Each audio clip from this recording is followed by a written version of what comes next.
Hello, everyone, and welcome to another episode of the BG Independent Podcast. I am your host, Dustin Galish.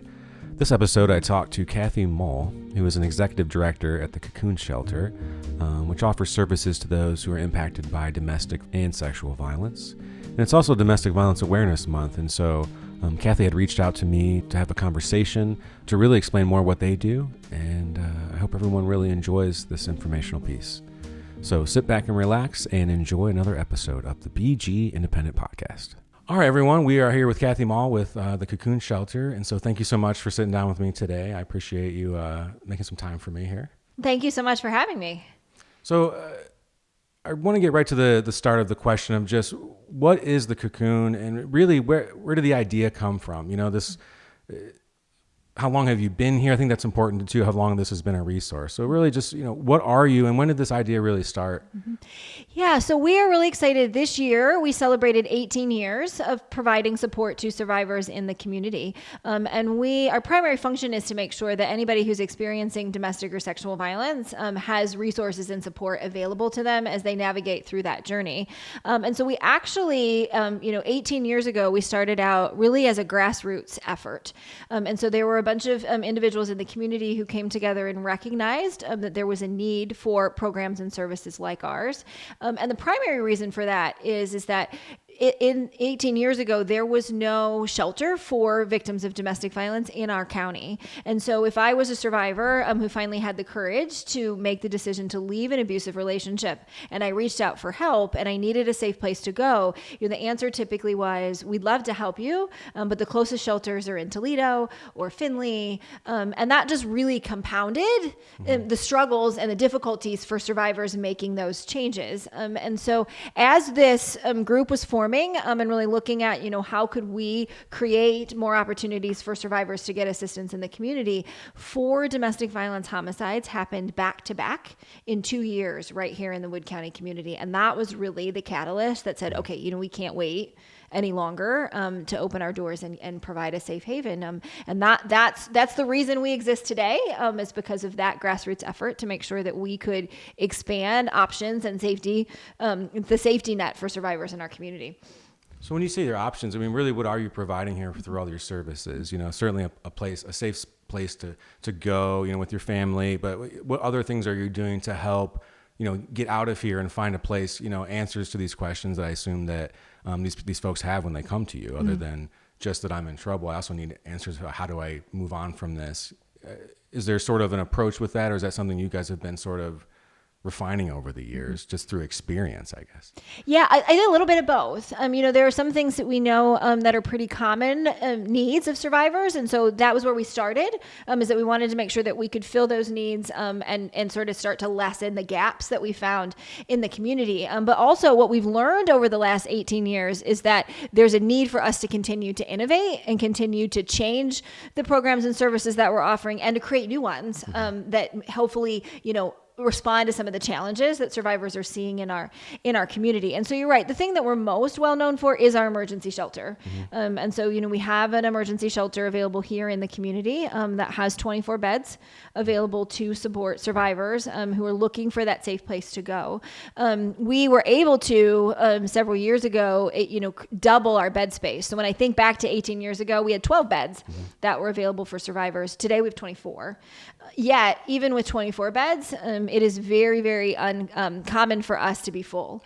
Really? And so, we know that the need continues to be there to create, safe housing options for survivors in our community. But so we can house single women in our shelter facility. We can house single men. We take survivors who are coming with their children. And one of the other things that I think really makes us unique, and this goes back to, you asking the question about, have you made changes over the years? Have you innovated? One of the things that we heard pretty early on from survivors that we were housing is that they wanted to be able to bring their animals with them. And at that time, we did not have the ability to be able to allow survivors to bring their animals. And so any of us who have pets know that, they're just as much a part of the family as anybody else, right? So when survivors were reaching out and asking for help and saying, hey, can I come to shelter? We're like, sure, you can bring yourself, you can bring your clothes, you can bring your kids, but you can't bring the dog. And that really created some concerns and some barriers for survivors coming into shelter. And so now now we are one of few shelters across the country that allows survivors to bring their animals with them, and they can house them right in their suites with them. And so that has made a huge difference, to providing, more options and more accessibility for survivors in our community. Wonderful. So where do you get the staff and the resources to make this happen? I think that's sort of, you're not selling a product, it's a service, but you're certainly not there's not a profit margin in this, I would assume, right? And so where does the funding come from? Do you get a lot of volunteer help? How does the makeup of this facility sort of work on a day-to-day operation? Yeah, we are very dependent on the community. And I say, a lot that we are very fortunate to be in the Wood County community, because the Wood County community has been very, very generous to us, even from the first days that we opened our doors, and recognizing that, we wanted to embrace the needs of survivors as a community and continue to make sure that we could provide a safe place. But yet we couldn't operate. And you're absolutely right. I mean, there's no way that we could operate without that support. And so we really do rely on the generosity of those around us to make sure that we can continue to meet the needs of survivors. And so we do receive some more what I call sort of formalized funding. So we do get some funding from the federal government that allows us to be able to run our programs and services. We do receive some funding from the state that also contributes to us being able to continue to grow and innovate and change the work that we're doing. But ironically, over the last 4 or 5 years, as we've seen an uptick and an increase in individuals reaching out and asking for help, the federal government has continued to cut funding to programs like ours. And so we've lost a significant amount of federal funding over the last couple of years. And so, we have really been asking and working with the community to continue to provide us with the resources that we need. And so, currently right now, the bulk of funding that we receive to provide those programs and services comes from the generosity of local community. So that's individuals, businesses, corporations. United Way provides us with some funding. The local Drug and Alcohol Board provides us with some funding, and we're very grateful for that. But that, having the support of the local community allows us to continue to be able to make sure that we are available 24/7 for survivors who need it and the help in the community. Great. I mean, we talked a little bit earlier before we were sort of on air, which we're not really on air, but the idea that you sort of asked a group of people about who was aware of, the Cocoon. And I think, certainly awareness for domestic violence and, the Me Too movement and all these things are sort of, people are aware of this thing that's been in many ways swept under the rug for a long time. You didn't talk about these things. And I imagine that's a big reason why there wasn't anything here even 18 years ago. It sort of was something that wasn't talked about. And it's a hard thing to talk about. It's complicated and it affects a lot of different people in different ways. Do you feel like because it's become more open to talk about, that you're getting more community help now, or what's the benefit of that for you all in the sense of just being able to have these discussions about something that culturally for so long was not talked about at all in many ways?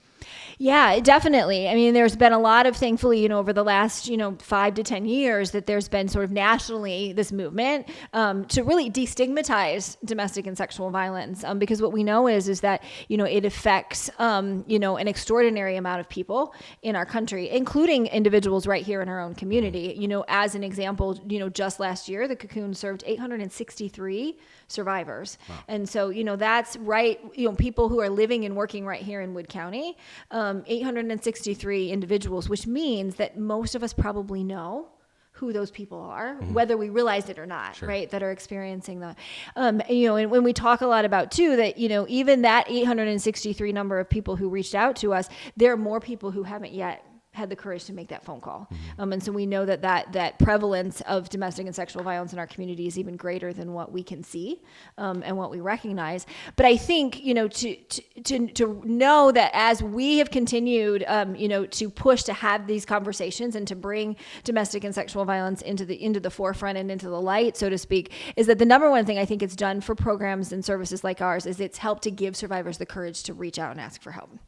There's still a lot lot of judgment that occurs. There's still a lot of blaming that occurs when somebody shares that they've been either physically or sexually assaulted. But yet I think that the more that we, have those conversations, the more that we talk about, that it's affecting a large number of people, and that, unfortunately you're not alone if you're experiencing these things. The more that we, talk about that there's help and support out there, the more it allows survivors to have the courage. So I think that is, for us, is one of the biggest things that has changed, I think, over the last several years. The other thing is, I agree with you. I think that the more that people are aware of the fact that this is happening in our community, the more we feel compelled to act.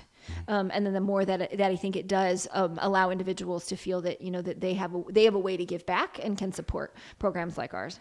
Well, it's almost a feeling like, when you mentioned that all 24 beds were filled, that to me was sort of shocking, just based on living in this town for 20 years, just assume that most people get along. There aren't issues like that. These are more isolated, but they're not, it's not that it's common, but more common than you would ever assume. And I think maybe a place like Bowling Green, why do you feel like it's been beneficial to have a place here in BG? I mean, it's the county seat, but you also have the university here.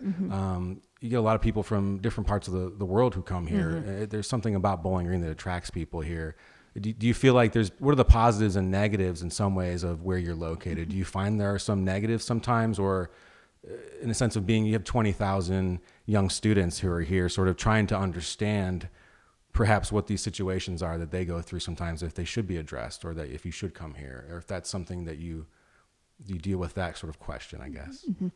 Yeah, I mean, I think that, there is a lot of positives for us being in Bowling Green. And one is, like I said, I mean, the community, and really Wood County as a whole, but, Bowling Green in particular, has been very generous to us, giving both time and financially to supporting programs and services. And so I think, that's been a huge benefit for us. And, we haven't received a lot of that. Sometimes we get like not in our backyard, not in our town kind of mentality, right? Yeah. I mean, we've been very fortunate that we haven't really experienced any of that in the community. I think the other thing is, being in Bowling Green, there is a lot more access to resources, right? Being the county seat, a lot of the social service agencies that survivors may need to access, the transportation needs that are huge for individuals that we serve. Not having a countywide transportation system really limits people from getting around, and so being in Bowling Green at least allows them to access a little bit of public transportation to get to the places that they need to. It's more easy access for employment, those kinds of things. So I think that there's a benefit for that. There definitely is a benefit in having the university here, because we do get a tremendous amount of volunteer support from the university, and so being close for students to be able to come and give of their time, those types of things, I think make that a little bit more convenient, a little bit more beneficial for us. I think that the thing that we do struggle with, and the thing that we've been really working over the last couple of years to expand is that our service area is the entire Wood County community. But having our hub in Bowling Green, having started in Bowling Green, I think sometimes really makes us appear to be a Bowling Green agency and not a county agency. Sure. And so we've really been working to try to make sure that we are getting out in those other communities and saying, our services are just as available for you in these other communities as they are in Bowling Green. And I think we've made some progress there, but I think there's still some more work to be done to make sure that individuals, no matter where you live in the county, recognize that you can access our services as well. Do you get people from outside of the county as well? I mean, is that something that happens based on just a reputation or just what you all provide here? Is that something, or do you have any limitations on who you can take in here, I guess, or is it very open, I guess?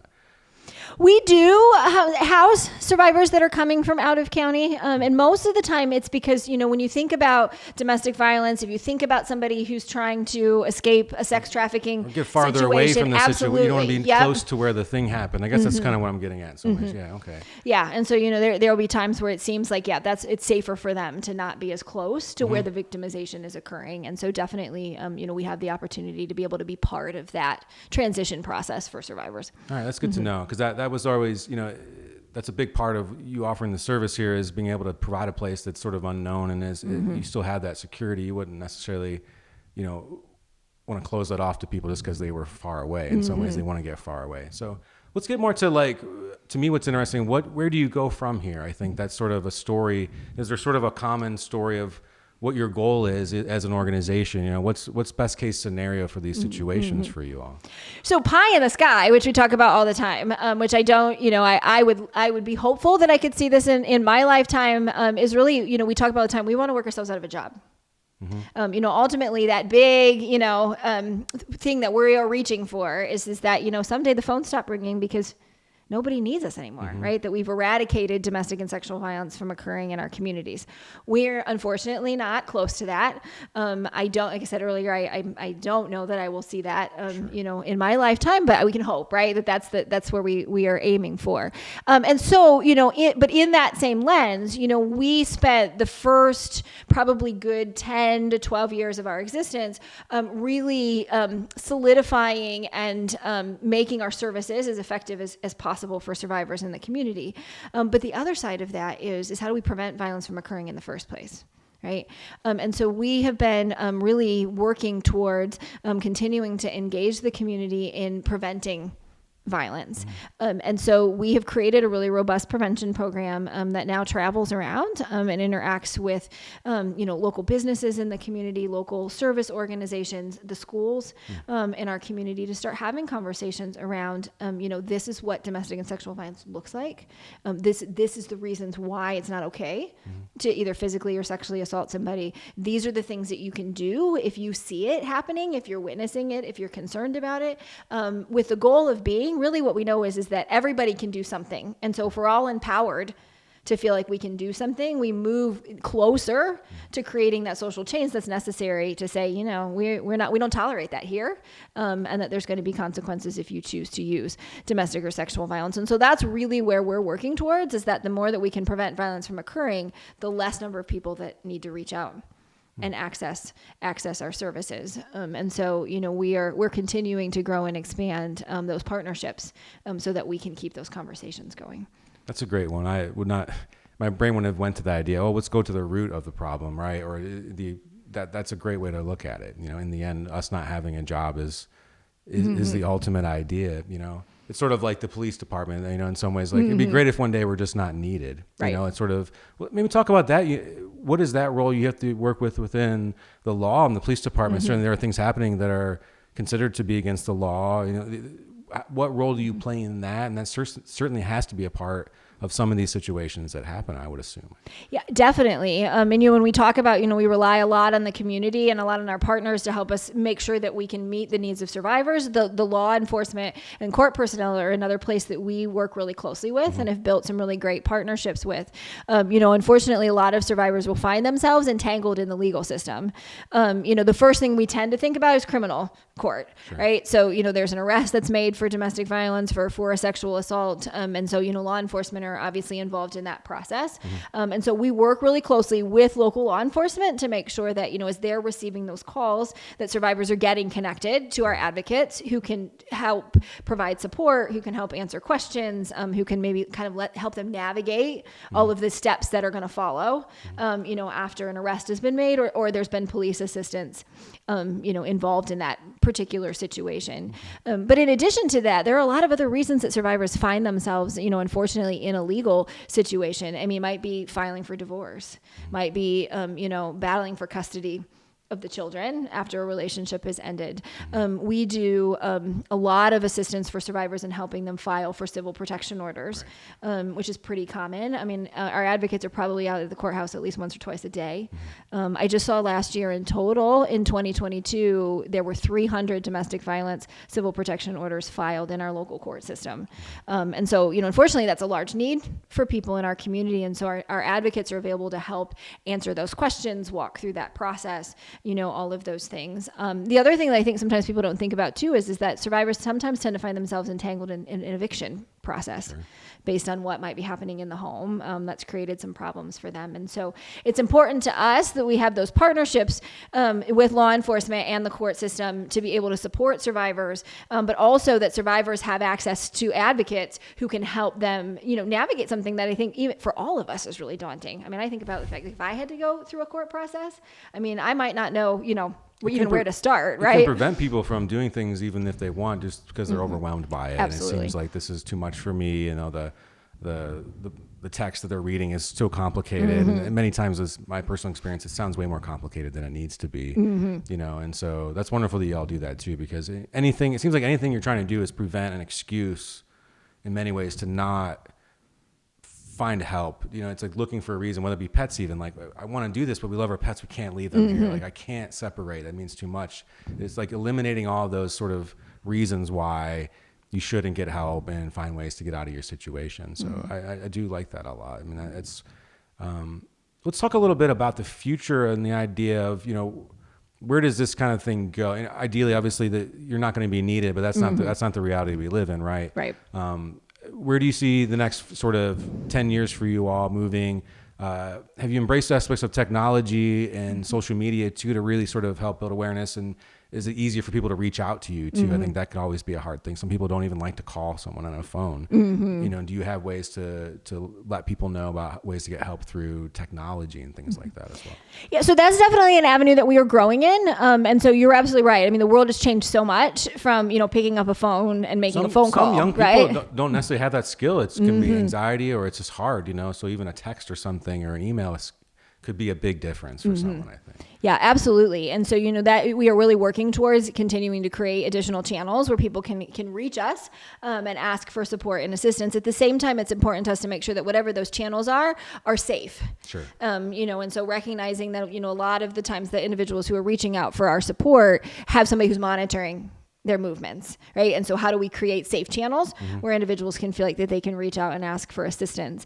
And, you know, the other thing in terms of talking about trying to reach, you know, the younger demographic, for lack of a better word, is that, you know, we have been really working again to integrate ourselves into a lot of the local schools in the community so that we have presence there. Sure. So that individuals can feel like, hey, I know who to go talk to, right? I know, you know, where to get some answers. And then we also do all of the advocacy services for Bowling Green State University. And so I have an advocate that's stationed on campus. And so that provides an opportunity for, you know, again, students to just kind of walk over and say like, hey, you know, this is happening, or I have some questions about this, and can I help and get some support? But we're continuing to look at other ways that people can reach out and get some assistance, because we want to, and what you said earlier is our goal is to break down as many barriers as possible for people reaching out and asking for help, whether that's breaking down the concern about, hey, what's going to happen when I make that phone call, or these are all of the things that I'm afraid of, or that are part of those next steps, and how do we work through those things? Great. Well, you know, I feel like we covered a lot of information, so I don't even know if I have much more to ask of you. I think this has been very informative. I think it's important to know what you all do.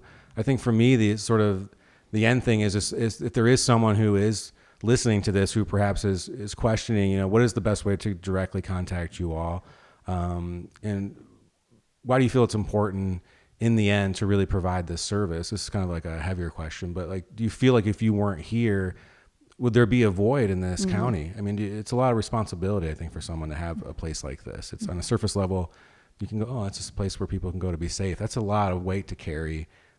What does it mean for you to really be a part of that and to provide a service like this for the town? Yeah. I mean, I think it's critical that all communities have a resource like ours, because unfortunately all communities have people who need help.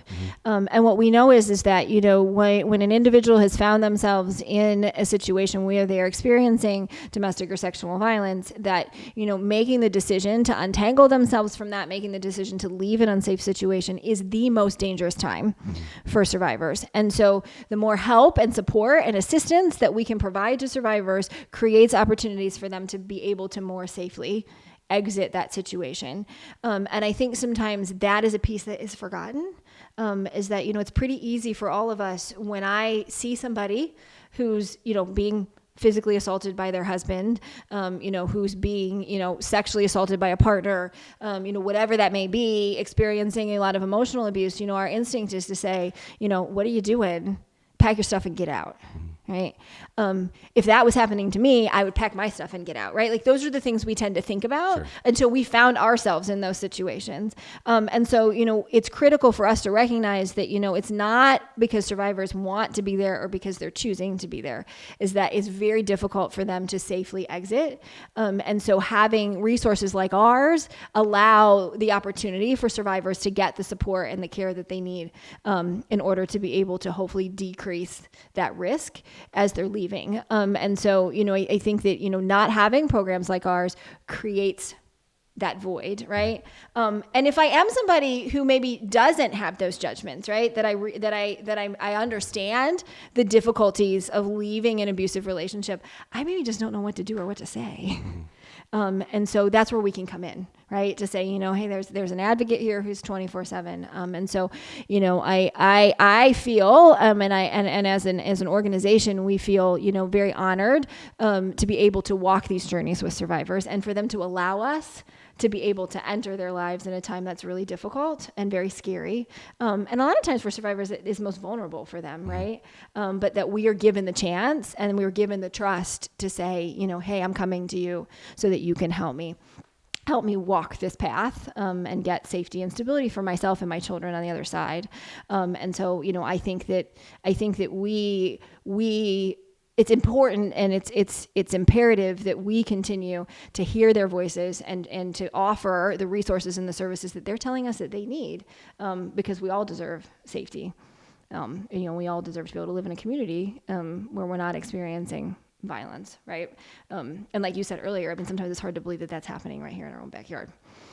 Well, thank you so much, Kathy. This has been a great conversation. I've learned a lot here. I hope that people that are listening have learned a lot more who were not aware of what you all were doing. And those who were aware have learned a lot more too. I think that's, I on a surface level had an idea of what you all do here, but I think it's a great service. It's probably underwhelming to say that for you all. It's it's a heavy subject, and I'm glad we were able to talk about it. And thank you so much. Thank you. I appreciate it.